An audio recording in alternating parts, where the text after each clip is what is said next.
they had written the proposal to require all farms to track all inputs from a carbon emission standpoint. Oh, okay. And so that's, on paper, that seems like pretty easy, but maybe your county had good rainfall, but the next county overdid it. They had to irrigate, you didn't. Their carbon footprint would have been lower, perhaps maybe that year, but the cost of complying with that, and it adds up to tens of thousands of dollars. And for some farms, they don't have those resources. They calculated like around 30 to 40,000 per operator cost. Now, if you're an extra large operator, you probably already have somebody in your compliance department, but they were looking for kind of a middle-sized farmer to come and speak. And it was a very short notice. I mean, it was just a few days. Like, would you be interested next week in coming out? So yeah, somebody needs to tell that story. This is Ragan and Massey's Farms of America podcast. This season, we invite each family featured on Farms of America docuseries to talk about farming, their experience on the show, and what's new on the farm. Today, we're talking with Bill from Schultz Fruitridge Farms, a third-generation farm from Michigan. It's cool to see our government in action in positive ways where it's not just, we're getting bulldozed with things we don't want or need. I mean, you were asked to go, you listened, they changed it. I mean, I think it's also important that farmers and everyone, see success stories of that world too. And on behalf of all of us, thanks for going and doing that. I'm sure it made a big difference. Ragan and Massey's Farms of America podcast, brought to you by Ragan and Massey. Bill, how are you? Hey, hi. Matt and Nicole, I take it. You got it. Good job. Is it Bill or Billy? What can we call you? You can call me Bill on the podcast, I suppose. Okay, sounds good. So, Bill, I'm curious, after the episode aired, what was the reaction in your family and your community? I know it's been a little bit, but just curious what you guys all thought of it and what reaction you got from your customers, your partners, everybody back home. Yeah, that's a great question. I'll tell you, I hear compliments and comments on the episode almost every week still. That's awesome. Just this week, I was at a conference and people came up to me, Bill, I watched your episode. That was phenomenal. Like it has all the feels. It tells a story that so many other farmers you can all relate to each other in some way, good and bad. Like, oh yeah, I know what they're talking about. So, we've definitely promoted it within our customer base. They too are very, inspired and like gracious that happened. I'm glad that you guys were the OG that kind of got the ball rolling on the whole series. We didn't scare them off, I guess, was the best way to put it. Yeah. But I was so impressed when obviously I had seen ours and we knew they were lining up all of these other families. And so I was super impressed to watch every episode, and it kind of became like appointment viewing for our family, when they were first airing, and, we'd all get in the living room and watch the next one. And, our kids were like, it takes a lot to entertain 11 and 9-year-olds, but they were like, learning and watching the show too. My daughter's class watched it at school. So yeah, it was really cool to see everybody, and your episode was really neat. One of the things that I remember your mom and dad talking about in the episode was like, you guys were having a really rough year with grapes, I know for sure, and maybe even peaches too. Do you remember that and how that harvest turned out for you guys? Yeah, so we actually, noticed that it was filmed the year prior to it airing. And so the following year, we had a good crop on both of those items. And so we had to kind of preface it when we shared it with our customer base that we have a good grape crop this year. We have a good peach crop this year. Yeah. Yeah. Because it was early on. It was like the regrowth was just started on some of those grapes. So I was very minimal about growing grapes, but I was like, man, maybe that'll kind of mess up their maturity of one set to another set on the plan. Did it mess with that, or it just kind of all evened out there towards the end? Yeah, it's funny. Like they say in farming, like small crops get smaller and big crops get bigger. And I think with the grapes that particular year, they kind of stayed. It was a small crop. This past year, though, because of the small crop of the year prior, like they had a chance to kind of rest, and the vines came back with a very bountiful crop this past season. So I don't know how your pumpkins did out. I mean, you're out in Iowa. Did you get rain? We did not have rain last year. We had, so actually, On record, this is a span time from like June through July. It was the second wettest in the 130-year history, and it was like the fourth warmest. So I thought my pumpkins were going to get, disease would be more prevalent and things like that. But actually the rain cut off again, right, or good or bad, like August 5th. We didn't get any more rain. So I think that kind of saved the pumpkin crop because we didn't like perpetuate those diseases more. So I don't know. I mean, we had a decent year altogether.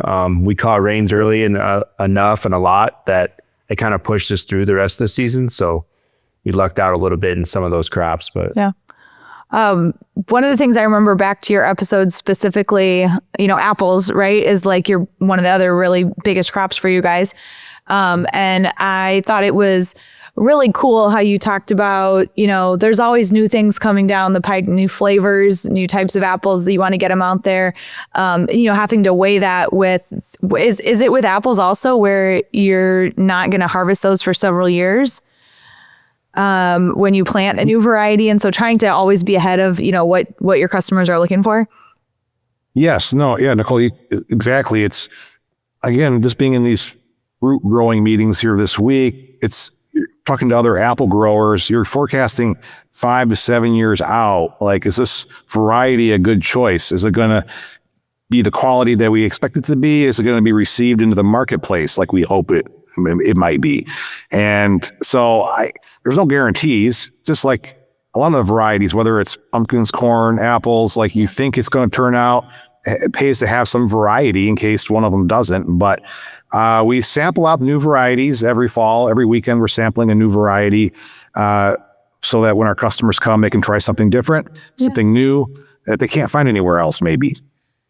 Yeah, just it's a little more intense on your end. Like Nicole's saying, like 5 to 7 years out, how much of your orchard do you plant to that variety? And, it's a big undertaking for sure. But how are the peach trees? You were literally planting peach trees with your bare hands in that episode, which they couldn't have lined that up any better, with that's what you guys were doing. And that was, we sit on the back of a planter and drop in pumpkin seeds, like very manual planting as well. So that was so fun to see you guys doing that. How are those peach trees doing?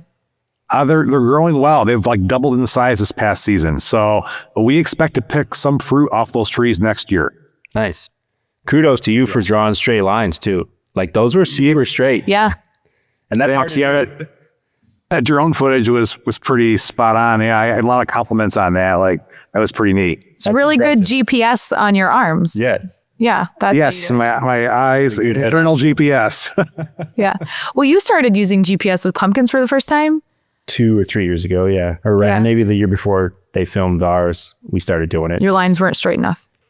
Well, we switched to no-till pumpkins into the cover crop of rye. And before we would work the ground and then you could see your marker on your planter. But now when I switched to no-till, I can't see your marker in 80 pounds worth of rye seed and grass. So that's why we switched to GPS. But that's why I was super impressed because I know how hard it is. Yeah. We can't draw when we're putting in our garden beds with our raised bed and drip irrigation, we're driving 100 feet and then by the end of the row we're 6 feet curved on it, so I was impressed, man. That was good.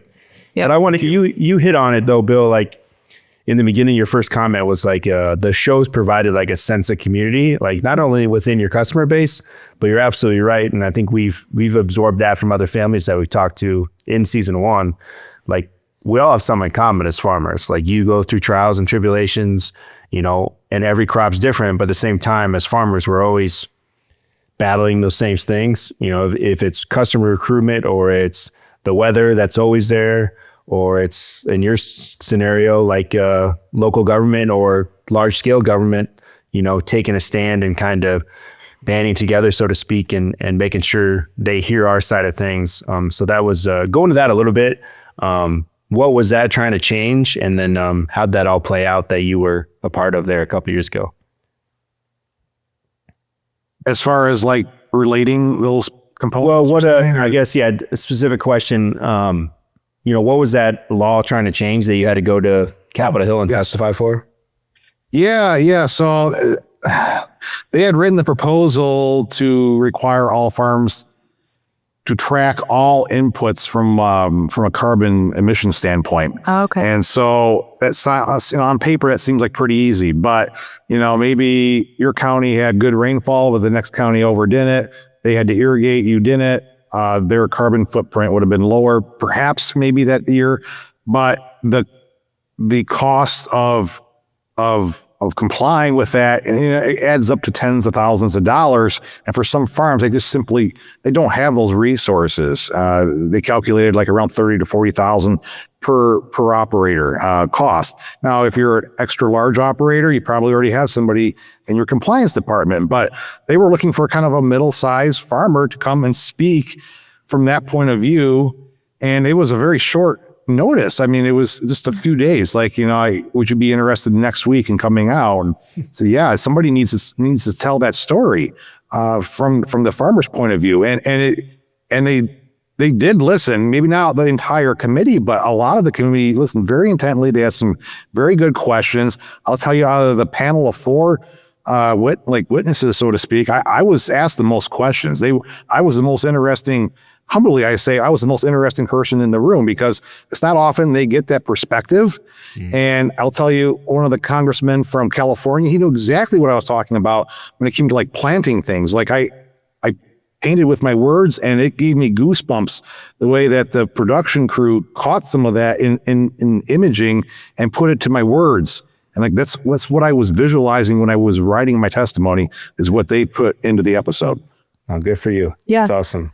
It's cool to see our government in action in positive ways, where it's not just, we're getting bulldozed with things we don't want or need. I mean, you were asked to go, you listened, they changed it. I mean, I think it's also important that farmers and everyone, see success stories of that world too, because we are only sometimes experiencing the wrong side of some of the regulation.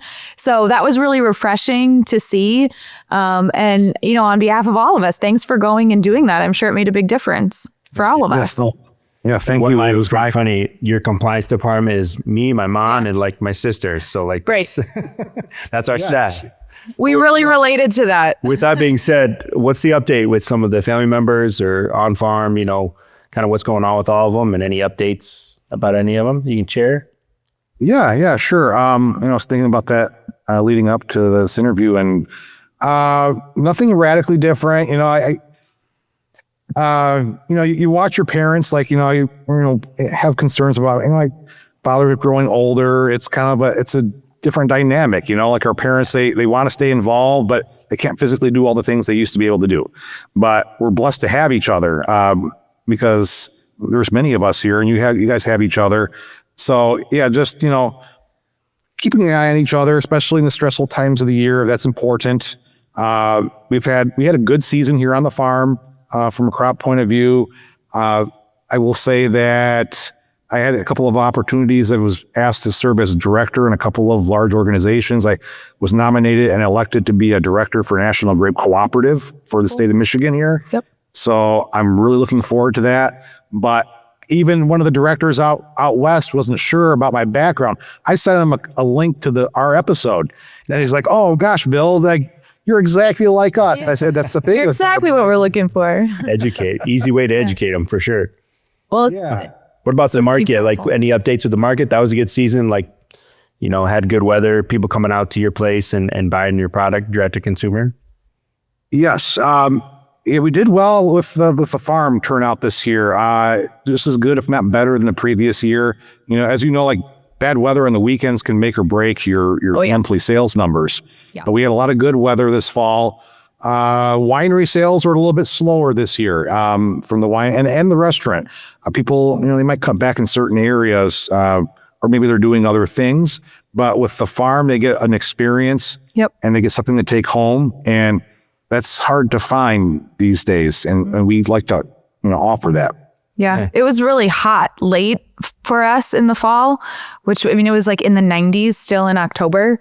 So people just didn't have a lot of that agritourism. People want to do that in the fall when it starts to get a little bit cooler, and that sort of thing. So yeah, you're right. I mean, when you're in this space in the fall, it's like your weather on the weekends can really make or break things. So yeah, totally feel you on that.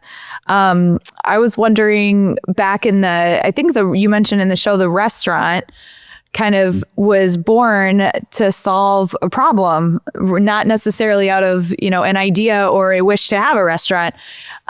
So I was just curious, there's a lot of people that suggest, why are you guys having a restaurant on the farm or selling your own produce and all of that? So I'm just curious, remind us how that idea kind of came about. And then if that's really, worked out for your diversification in a way that maybe you hadn't expected. Yeah, that's a great question. So we have celebrated over 10 years in business. Now in the restaurant industry, that's statistically a long time. Yes, it is. Congrats. Yeah, that's not easy to do. And we're lucky to have a good community to support us, but it's not easy. That's for certain.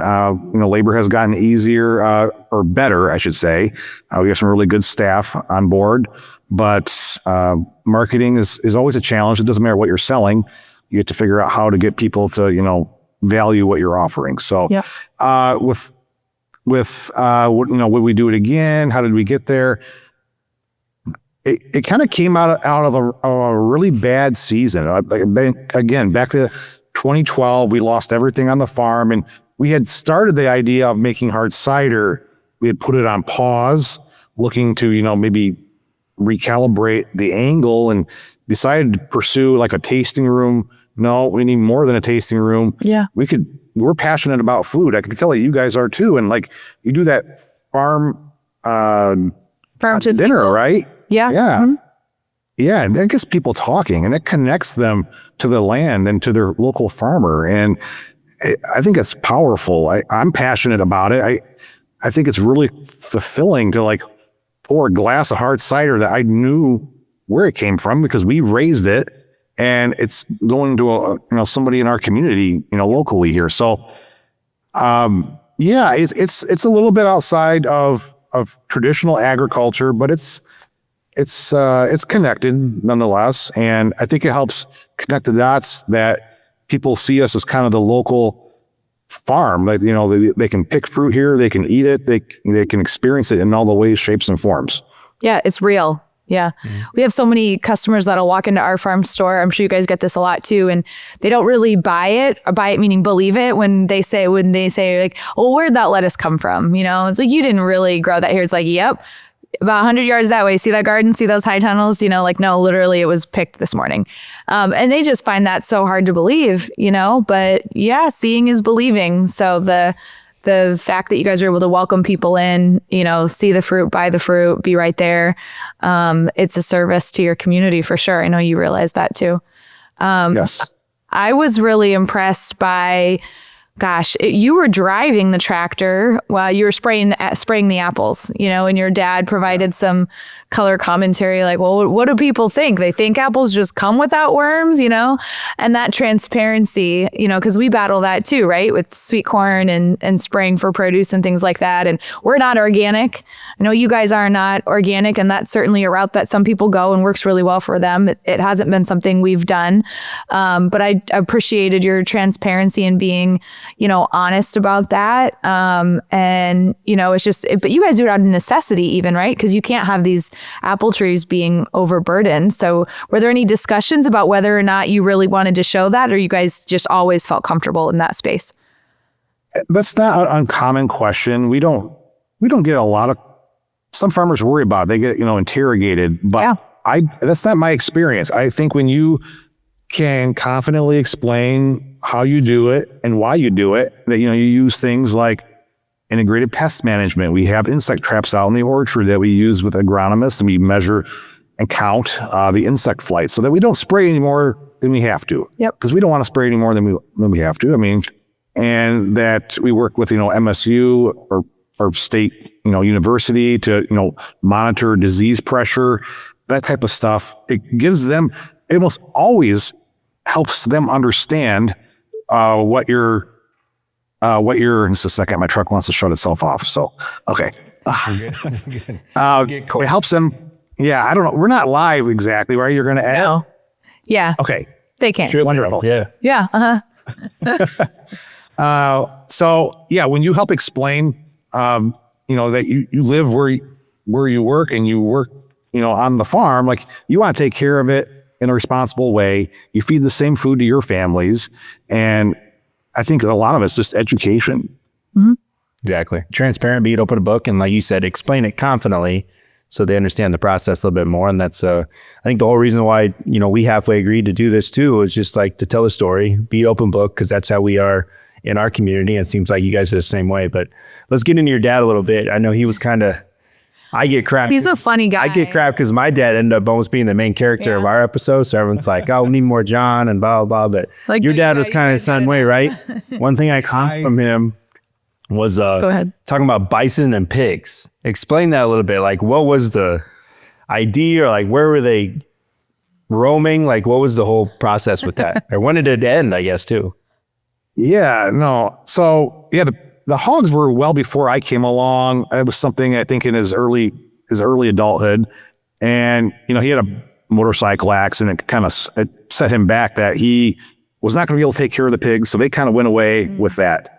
You get these pivot points in your career, whether it's on the farm or, with yourselves. And it's like, but it opens the doors to other ideas. In the 90s, we got into bison. We used to raise some grain, and, grain wasn't real profitable at the time, kind of looked for an alternative crop. Maybe that wasn't so dependent on the weather like a lot of the fruit. And it was a growing kind of, niche market at the time. And it grew for a while, then it kind of contracted, and it, ebbed and it flowed.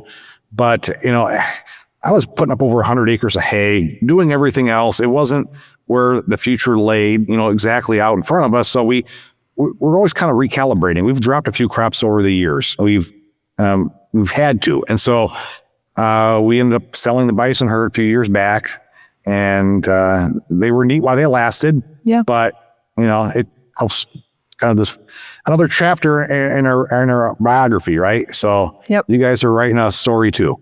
No, that's how. That's a good way to put it. I mean, you guys do quite a bit with the variety of fruit that you guys grow, and then the farm to market, and the restaurant, and the cider. So yeah, there's enough irons out there, and I'm sure there'll be another one. Before your book comes to a close, there'll be another one probably created. So as you laugh, you probably got something up your sleeve already. Yeah. What's next, Bill? Tell us what's because coming. I think we can all get in trouble this time of year where we're finally like recovering from the season. Your brain can work again. Yeah. And then in the middle of summer, you're like, what were we thinking? There's not enough time. Yeah. Oh, I have so many ideas right now. So many ideas. Yeah. We'll just put them on the calendar and cross our fingers. Yeah.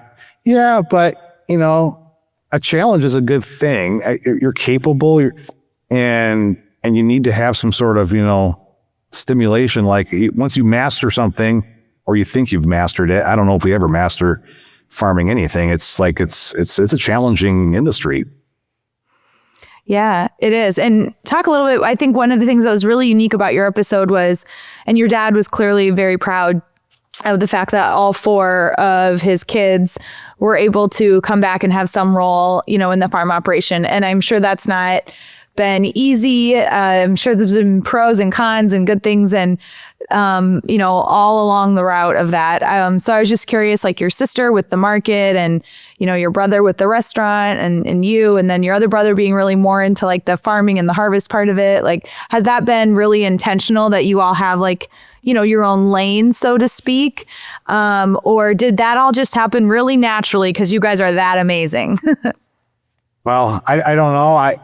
That's a very good question. I receive that quite often because other farmers, it's difficult to work together sometimes. And we kind of have naturally, I guess, fallen into a lane. We're all aware of what each other are doing, but we're respectful of it to the point that like we'll support each other where we can. Mm-hmm. My father likes to kind of keep a pulse on everything, but I saw some similarities from your father, Matt, to mine.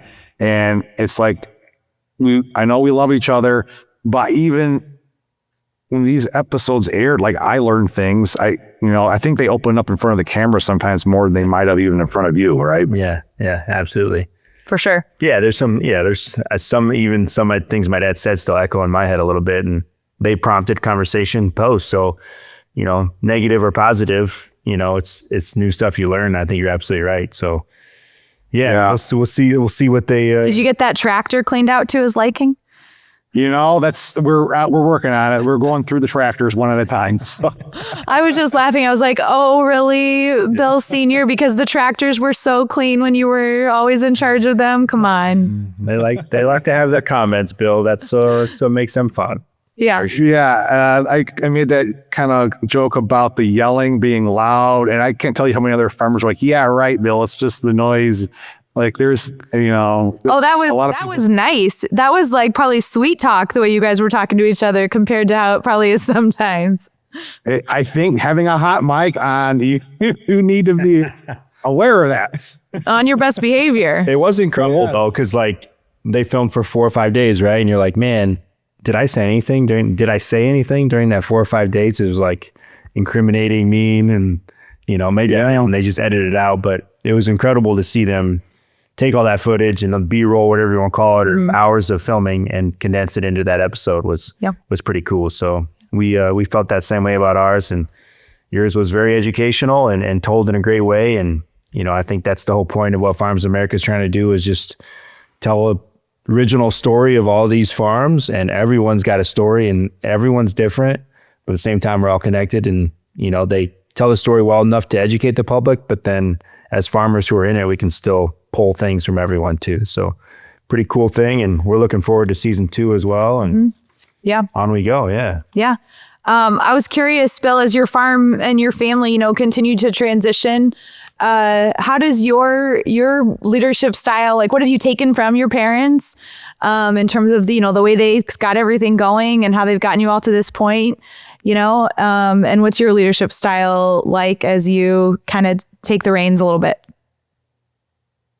So I think as a farm ages, like there is a sense of legacy there that you've laid this foundation of decades and decades of hard work, sweat, sacrifice. And next year we'll have 75 years here on this farm. And so there's a great deal of responsibility with that. So I know, we all kind of evolve with our how we define our profession, like how we define our career. And I think that I'm being asked to serve more within the industry. And I think it's partly, our responsibility that we have to give back to our community, our industry, because of our experience. But it's hard to balance all those things, right? You're always rebalancing. So I'm excited about the future. I look forward to the future. I can't wait to see, what comes out of it. And I think that, again, it's a privilege to be able to do this. I know it's hard. And I know a lot of farmers are worried out there about, prices, but this is something that we get to do. And I'm thankful for that. Nice. Very well said, Bill. Yeah, super well said. Agree. Is there anything else, that maybe the episode didn't get to cover, or anything, since it's aired that's changed, or anything, specifically in your industry that you want to shout out, that's important to you to kind of get out there in the community? That's a great question. I think they did a very good job of representing kind of what we have going on here, and they told the story really well. I like how they found a wide array of operators around the country from different backgrounds and crops, things that you hardly even, might think about. And I still have a few episodes that I need to watch, but I've had customers say, we've watched your episode 2 or 3 times. It's just, I think that's very humbling. I think it was meant to be that they produced this. I'm thankful for the production crew and the funding behind the series. And I'm glad to see that they're doing a second season. Yeah, season 2 coming around the corner. So we're hopeful that everyone will take the opportunity. So that the episodes for everything from season 1 is on YouTube now. So it's really easy to find Ragan and Massey's YouTube page.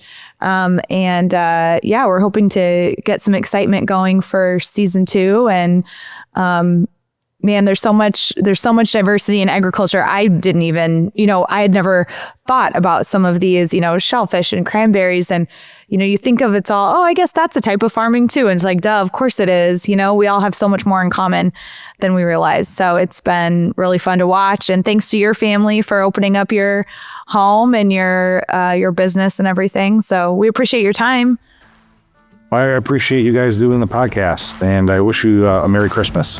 You too, sir. Yeah, say hi to everybody. And I think the crew's going to come around here real quick, so don't get off. Keep your truck on. Recording stopped. They're going to come say hello. So nice to meet you, even if it's just virtually. And yeah, thanks for doing this, Bill. Whoever get up that way. I have a booming orchard of 12 trees, so I might need some pointers. Yeah, they're not, that fruit's not real pretty that comes off of these trees yet, Bill. Anytime, guys. Ragan and Massey's Farms of America podcast, brought to you by Ragan and Massey. Visit the Ragan and Massey YouTube channel to watch the show.